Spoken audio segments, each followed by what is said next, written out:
สบายดีพี่น้องมื้อนี้บ่ได้ไหลหมอกเด้อไหลมองเด้อมื้อนี้สาวลงมองพี่น้องมองมันเกาะหลายแต่เมื่อสาวลงมองหลายคนก็ถามเนาะว่า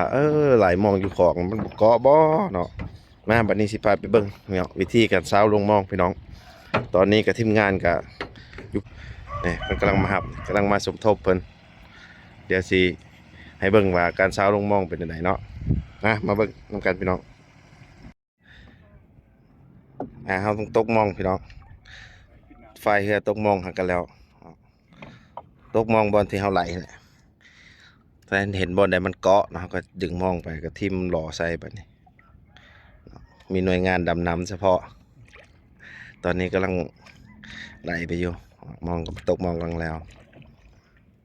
ถ้าเบิ่งว่ามันเกาะบอลใดเราต้องหาบอลมันเกาะก่อนถ้าเบิ่งนำกันต้องติดตามต่อพี่น้องมองบกเกาะซ้ำดึงเอาปลาเลยแบบนี้พูนกำลังตกใหม่อยู่เทิงตกจนมันเกาะจนเห็นบอลเกาะแหละ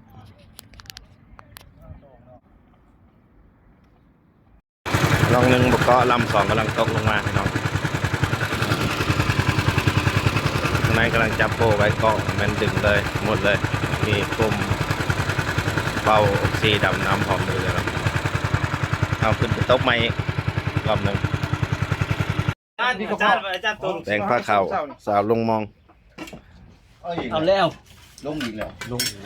ผ่านแจ่มมันเฮ็ดทั้งที่ได้มื้อนี้เกลือหมดก่อนว่ะก็เลยบ่อยากเข้มปานใดมื้อนี้ อาชิตมือ นิดนึงบ่ได้หรอ มาประเด็นอบ เดี๋ยวอบจังหากแกลูกพี่ ท่วงแล้วบ่ท่วงแล้วตะแกมเนี่ย มื้อนี้ มากินข้าวน้ำกันกินข้าวน้ำกันเด้อมื้อนี้เด้อ